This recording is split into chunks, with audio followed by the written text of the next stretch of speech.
Welcome to the Grow Your Money podcast, where we're on a mission to change how we talk about money. Our fireside chats are the heart of our show, bringing the energy and excitement of in-person events straight to your ears. We aim to connect you with inspiring voices and stories that matter, sharing relatable experiences and insights that will transform your financial life. Everyone deserves access to practical financial knowledge, so we're making money conversations relatable by inviting guests from all walks of life to share their real-life experiences with money. But this isn't your typical money show. We look at the emotional, psychological, and cultural factors that shape our relationship with money. So hit subscribe and join us for another episode of the Grow Your Money podcast. Okay, my name is Jonathan, and I will be taking you through a couple of questions. It should be a relaxed discussion. Yeah. So to start with, may I know who you are? Yes. I'm Nina. My name is Nina Mohanty. I am the co-founder and CEO of a company called Bloom Money. We're a fintech company that serves diaspora communities across the UK. Okay, what's your background in terms of ethnicity? Oh, complicated question. So I am American born and raised. I grew up in California, but my parents are immigrants to the US. So my father is Indian from the state of Orissa, and my mother is Taiwanese from Taipei. So my first language is Mandarin Chinese. Fun fact about me. There you go. How about you, Henry? My name is Henry, and I originally came from Uganda around 2001, and I've been in this country now for almost, that is around 21, 22 years. Wow. Yeah, and when I came here, I came to learn information and technology, but because of finances, things failed. So I had to change the route and go into social care.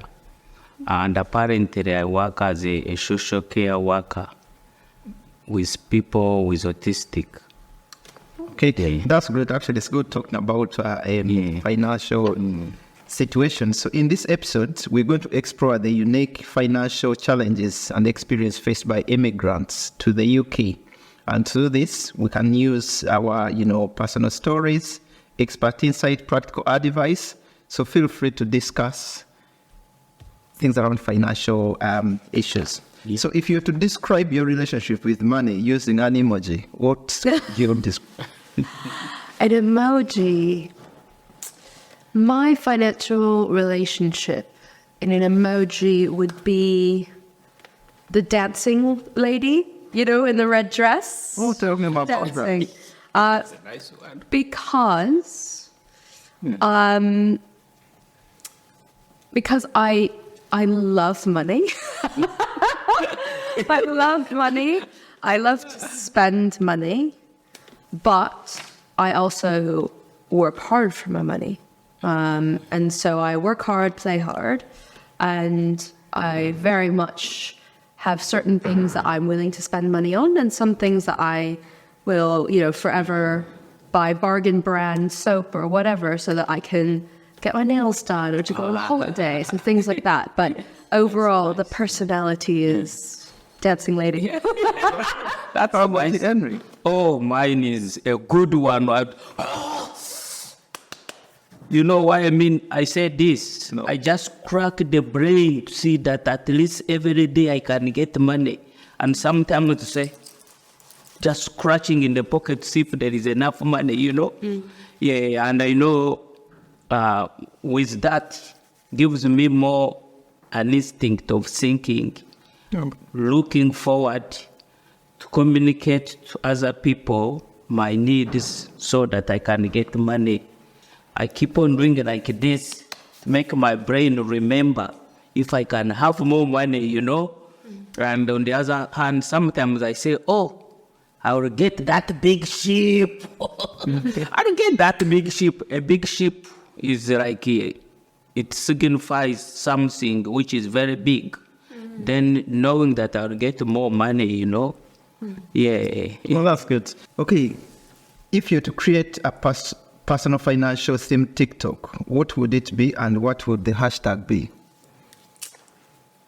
Right. So, most of my TikTok, is that okay if I go first, Henry? That's fine. Okay. Yeah, go on. Most of my TikTok, I'll admit, is dog talk. So, watching videos of dogs, or chef talk, watching people cooking food. So this is very difficult because I don't know much about money talk, but I would start a trend where it would be people sharing what they have saved for or bought using their blue money circle. And the hashtag would be circle time. Well, that's interesting. That's one, yeah. Yeah, how about you? Yeah, mine is almost different than yours. However, I'm not a person of TikTok. It's something new to say. Yeah, it's something new to say. But however, what I would do is use the big ship. Mm-hmm. I'll scratch for a big ship and wait for it to come. Then from there, I would use the same big ship create a name of a TikTok so that it can help me to get more money through friends. Yeah. If I may ask you, Nina, what's the one financial goal you have this year? Oh, that's a really good question. The one financial goal I have for myself this year is I would like to add more to my savings for my home deposit because I would really like to buy a house. But of course, you have to have a down payment, and I have some money saved up, but I would like to add to it. So let's be big. Let's think bold. I'm going to add another £15,000. Wow, that's nice. interesting. Yeah. To my savings. That's my goal. Let's see if I can meet it. Oh, good. Big goals, though. Actually, it's almost the same what you were saying. Some few months I bet with my banker, and we set a year financial goal. Can you imagine? Yeah. Whereby I'm to buy a house on mortgage, and we are looking for means how really I can have that deposit. So putting down for buying the house. Nice. Yeah, and some few days my financial rang me and said, "Oh, how much have you saved?" I said, "Look here, the environment is still hard. Whatever comes in, I spend it and it's all done." So it's still a dilemma really, but however, that's the financial goal, to see that I can save money. Then I can be able to buy my own house rather than renting, Yeah. Oh, that's interesting. Who do you see as your role model? Who do I see as my role model? Oh, Or do you have a role model? do you want to go first, Henry? Who's your role model? My role model is my son and my daughter, both of them. Tell me more about that. Yeah. I don't know how I can explain it to you, but my son, being a role model, is hardworking, and he's bringing more money for saving. But still yet, my daughter is still young in high school, is not yet earning. But I just see her coming up to be my role model alongside the brother. Yeah. That's interesting. How about you, Nina? Yeah. Oh, that's a tough one. I very much admire my mother. I feel like that's an easy way out, is to talk about your mother. But my mother is the smartest woman I know, and That's nice. Yeah. she's very active about learning and self-improvement. She's very good at investing money. So that's one. And then I guess a celebrity one. I'm being cheeky. I'm going to have two. My celebrity role model is Michelle Obama. Wow. Yes, she's incredible, a very graceful, compassionate leader. And I strive to be like her. Wow, that's nice. Yeah. Okay, I'm going to move on to our next discussion. What was the biggest financial difference between the UK and your home country? and how have you adjusted to it? I feel like Henry has a lot to add here. Well, I would think my financial difference was in, well, born in the poor economies in Africa.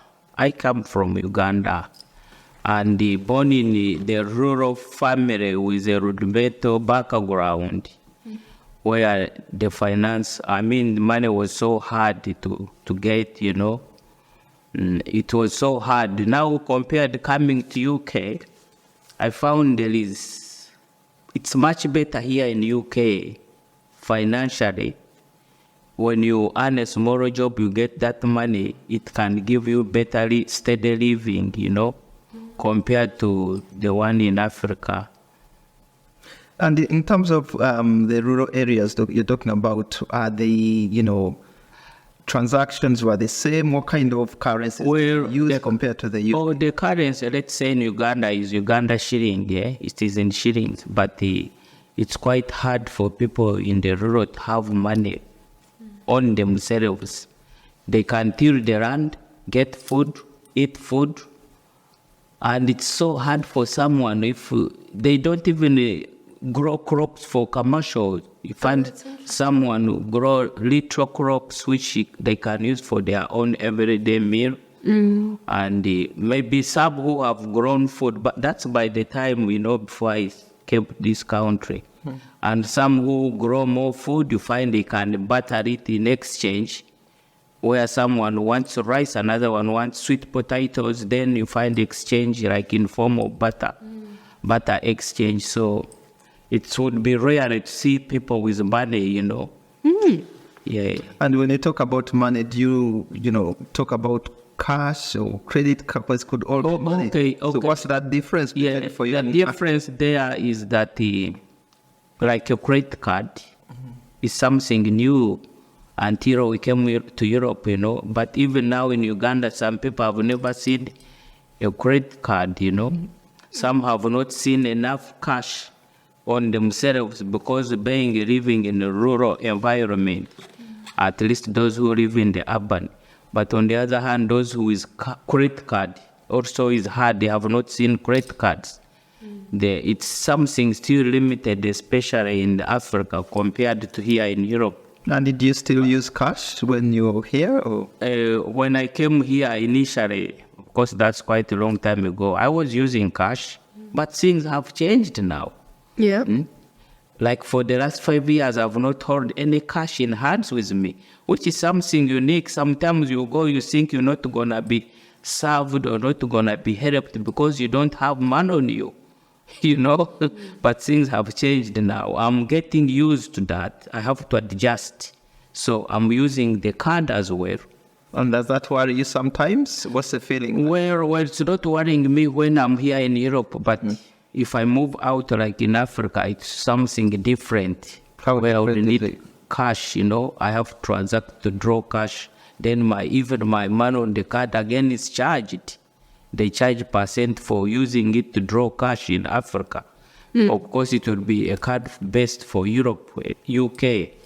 Yeah, so I think that's the whole scenario, Well, that's interesting. Yeah. You're listening to the Grow Your Money podcast. We'll be right back after giving our partners a well-deserved shout-out. Looking for a trusted banking partner? Look no further than the Royal Bank of Scotland. With their rich heritage and their comprehensive financial services, they're here to support your personal and business banking needs. Experience seamless transactions, innovative digital solutions, and expert guidance tailored to your goals. Join millions who trust RBS with a brighter financial future. Visit their branches or explore their online banking at www.rbs.co.uk.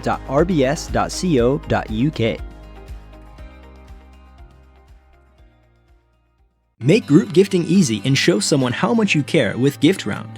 Whether it's farewells, birthdays, or just a thank you, their platform makes it simple for colleagues, friends, and families to collect money for group gifts. Create a gift round today and celebrate together. Visit giftround.co.uk to learn more today. How about you, Nida? Well, I am from the US, so I think my experience is quite different to yours, Henry. I think I've been in the UK now for 10 years. And what I would say is, broadly, the financial system is the same. You know, you have a current account in the UK, but you have a checking account in the US. You have a savings account, or, you know, various different naming differences, but broadly it's the same thing. We have cards, we use cards.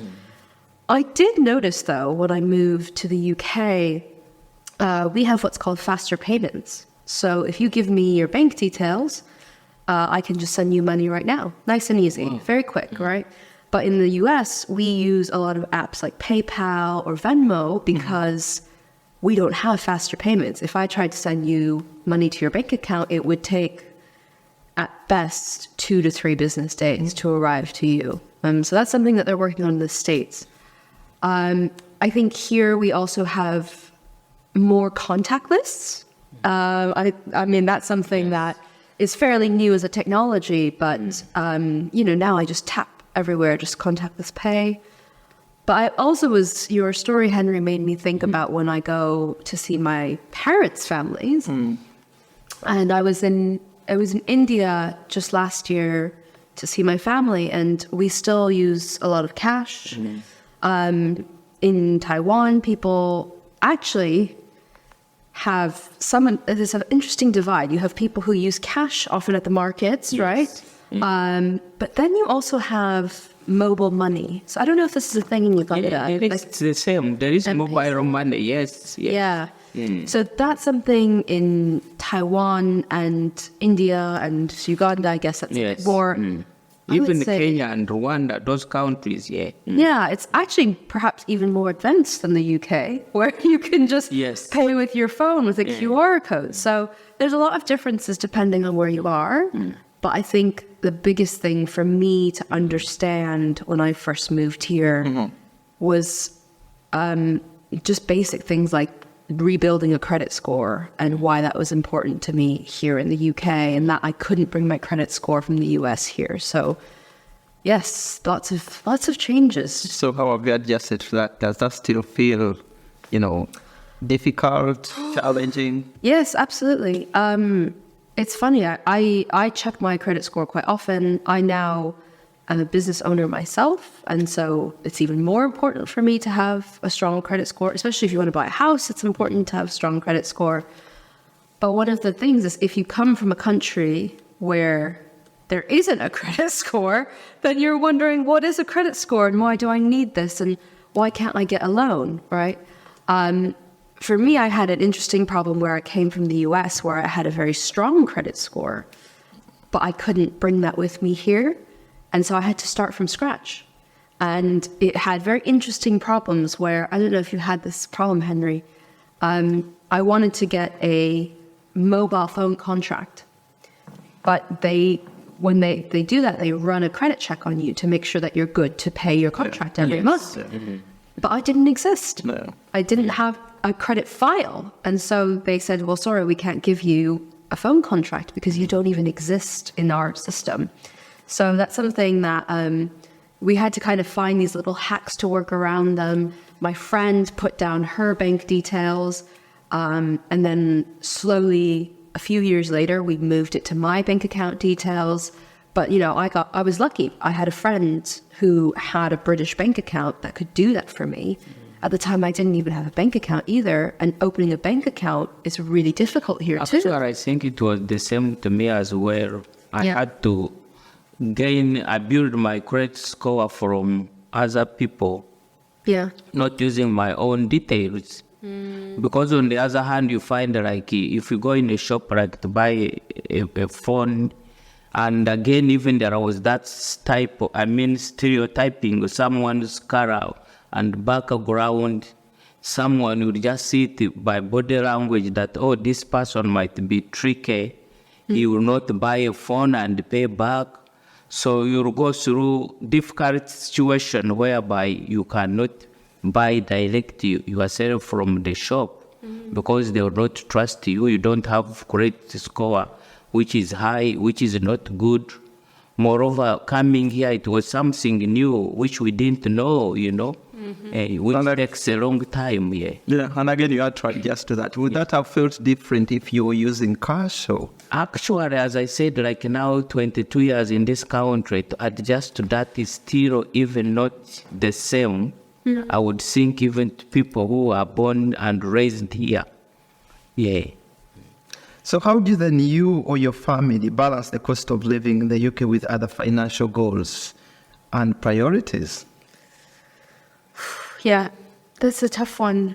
I think a lot of people who are not part of diaspora, who are natively from the UK,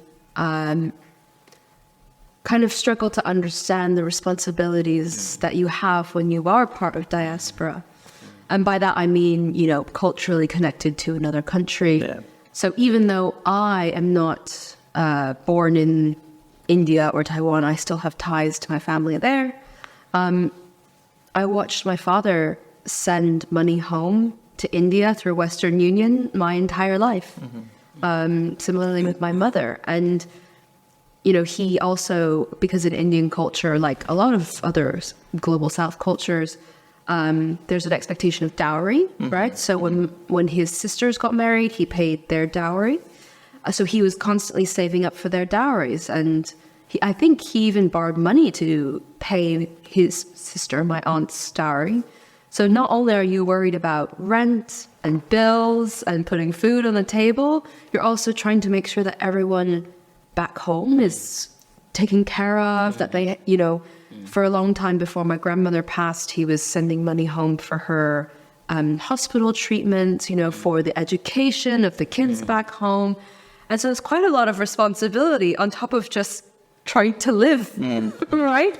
And so it's more than just having to care for yourself. I think being an immigrant, oftentimes you have other obligations and responsibilities back home. Yeah, and I know you talked about parents doing, sending money and all that. It psychologically, at some point, it impacts on you. By yourself, do you have to do that? You see yourself doing that? Yes, absolutely. Yeah. So, with my cousins now and putting them through their school, there's kind of an unspoken expectation, that you will take that on as well. I know in some cultures, like in a lot of Asian cultures even, because your parents spent so much money raising you, there's also an expectation that you will give them some of your salary, right? So these are all things that you have to factor in, and which is why I often try to remind people, no one's financial journey is going to be the same, because, what you have to send home to Uganda is going to be different than what I send to India. The reasons why will be different. And how we manage that is going to be very different. And again, that impacts on your cost of living. Yes. Actually, it's a big problem. What you said is not totally different from mine, because we have too much dependency back home in Africa, as well as we would want to live a decent, comfortable life here with my son or my daughter. You find we are more disintegrated. Our families, our main families are more in Africa. And because they live in poor economies, we cannot neglect them. It builds much pressure like on me to do saving for myself or for my children. Whatever I earn, I have to apportion, and you find I have to share it with them over there. So it becomes like, it's not a bad practice in a way, but financially, that money should not be, I shouldn't be sending that money to anybody. But by the nature of our upbringing, like what you said, I cannot leave my dad or my mom to die when they are sick or they have some basic needs they need and they don't have money.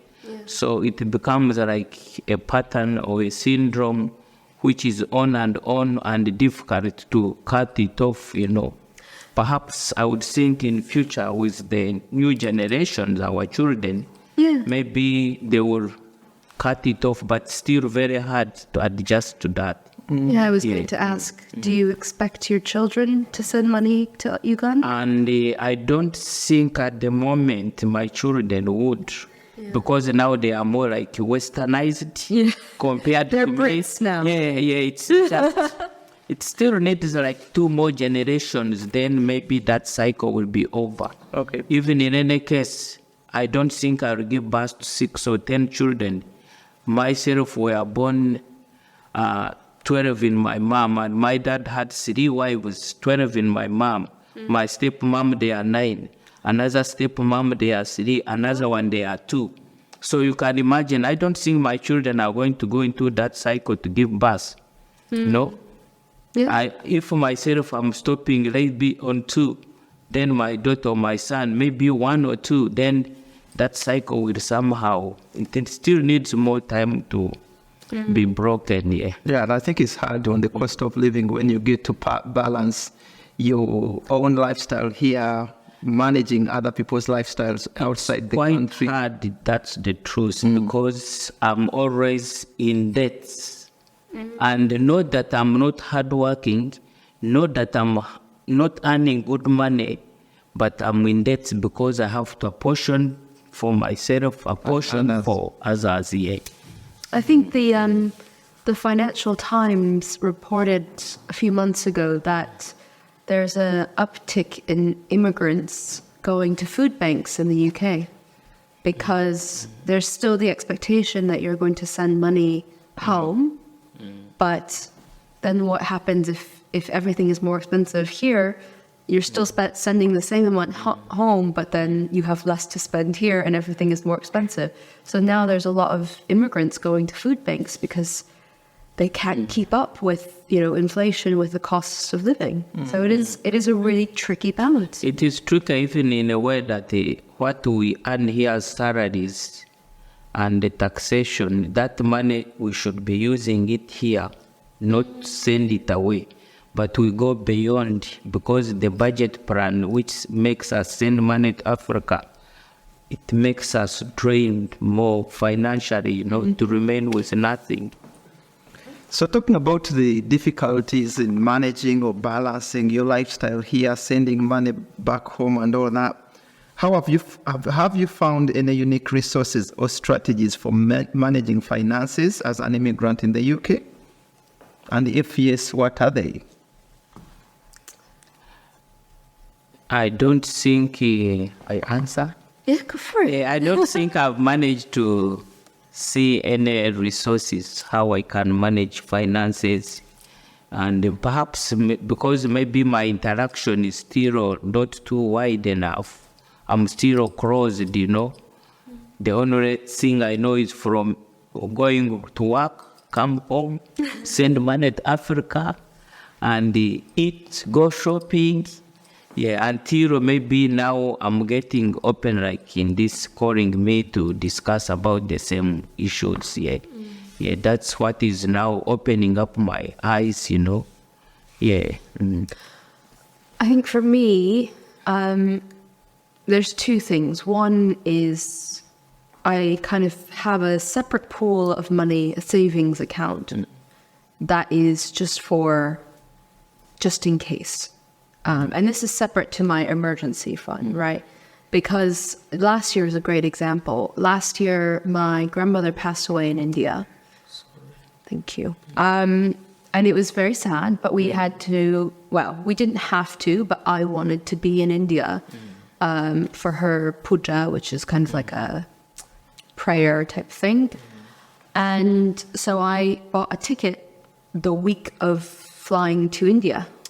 Right? And the cost of a ticket to fly to India last minute, and not just that, like, it's not just, flying from London to Delhi. It was London to Delhi, Delhi to Bhubaneswar, then the car to the village type of thing. But on top of that, I don't know about you, but when I go home, or when I go to my parents' home, you have to bring gifts. It's actually the same. Yeah. You take gifts, You always you've got to bring gifts. Yes, you've got to bring everything for the kids. So that was quite a bit of money. And then later that year, my cousin in Taiwan was getting married, but because of the COVID situation and Taiwan hadn't opened its borders, I couldn't buy the ticket in advance. And so it was like, okay, basically a month before, buy the ticket now. And the cost, of course, of the ticket was so expensive. Yeah. And then again, gifts to bring back to everyone there. And that was just, last year was in particular a very financially heavy year because 2 of these events happened in a row. But we always have this thing. Yes. Mom gets sick, you need to fly back. Yeah. Something happens, you have to be there. Someone gets married, hopefully has a baby. There are happy reasons you go home too. But you kind of need to have a separate pool, even if you put £10 every week, right? Whatever you can afford, just to make sure that just in case, if you need to take that last minute trip, you're ready for it, right? Actually, I've tried that. Sorry to interrupt. No. I've tried that. Put £50 every end of the month. Yeah. But has not worked. I think you should try putting it at the beginning of the month. Paid salary every end of the month, and I put the £50, but by the end of the day, I finish even my salary. I go back and get the other one and finish it. So it has failed to work. Not that I can't reason or think, but I don't know. I'm failing to come out of that cycle. Yeah. Yeah. So do you feel, your attitude towards money has changed since you immigrated in the UK? How has that changed? I think my money mentality has changed because I think I'm second generation, right? So, or depending on which country you're in, I'm second generation or first generation here in the UK. I did not appreciate up until recently how much my parents sacrificed and how much they had to do to provide for my brother and I, such that, they were able to put me and my brother through uni, for example. They were able to give us the best that they could give us. And I knew as a child, but I didn't appreciate it to the degree that I understand now, because now I'm aware that, getting a loan is difficult when you're new to a country. So how did they overcome that when they first came to the US?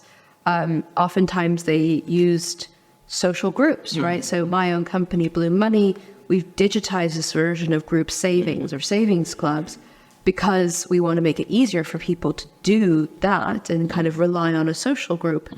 But it's little things like that, or just, to your point, maybe they were in debt and maybe they never told my brother and I, and it's probably a burden that you carry that you don't tell your children about. So I think I have a lot more empathy now about other people's financial circumstances. And I'm now, the first of my friends to say, I want to do this thing, I want to go on holiday. But if you can't, if it's not financially, doable at this moment in time, I understand. I'm always trying to make sure that we're not leaving anyone out because of financial circumstances or whatever, because you don't know what people are going through. Given the story you've given us, yes. So for anybody newcomer coming, migrating to the UK, what advice can you give them? My advice is twofold. One, find your community. And I think that's the beautiful thing about the UK is we've got beautiful Ugandan community here. We've got, Peckham is nowadays called Little Lagos, right? Vibrant Nigerian community. And we've got Indian communities in Southall and Bangladeshi, Pakistani, so many different cultures around the world. So somewhere you're going to find your community who not only understands you culturally, but probably has better food. The second thing is, to go back to the first thing, they will also be able to help you, whether that's including you in their group savings, lending you things. So you don't always need to buy things brand new, right? We can borrow a blender. You don't have to go buy a new blender. You can use the community one. You can go to church, and I'm sure church or the mosque will have resources that you can use as well. The second thing is know that a credit score will make or break your existence in this country.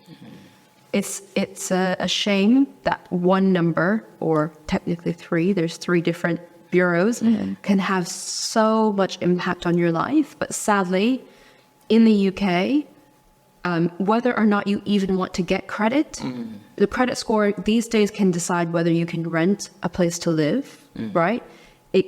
Sometimes people will use it for an employment screening. So your credit score might be taken into account there. If you want to get a phone contract, right? Like so many different things are reliant on your credit score. And so if you're moving to this country, understand that it's going to make or break you and think about ways that you can sustainably build that credit score. Yeah, I think to add on that, I found mine has changed in a way that I've improved on managing money, although I'm failing to save. Whatever comes has to go, but I've improved in a way that even when I go to the bank, I'm able, by credit scoring, I can achieve that, and the bank can give me a loan. Yes, I have a loan now from the bank, which has helped me, but again, I could not use it here to secure a mortgage. I had again to send it to Africa to help me with so many problems. Of course, like someone who has managed to come to Europe, not living in Africa, you find the money which you earn here, again, you end up sending there.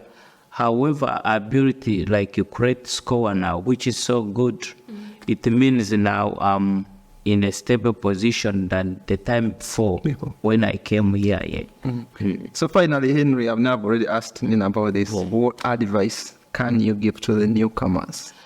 Yeah, the newcomers, I would advise them, first of all, we need education. They need education. They need to study to achieve meaningful qualification, right?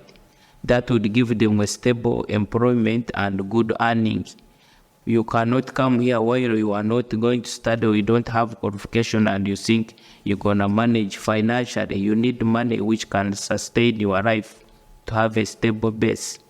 Yeah, I would advise them generally to see they can first achieve education, and whoever is in employment to take meaningful with whatever he earns, not spend it lousily, to take it to buy alcohol, to take it to do other dubious things which are not towards helpful, Yeah, that's what I would do to my friends. Yeah. Okay. Yeah. Guys, thank you so much for your contribution. That was awesome. Yeah, thank you. Thank you too. Thank you for listening to the Grow Your Money podcast. If you're looking to take actionable steps toward achieving your financial goals, visit MoneyMatiX.com. That is money, MATIX.com. And join our free Grow Your Money Challenge. Let's unite in the movement to inspire people to talk about money. Thank you for being a part of our community. We'll see you in the next episode.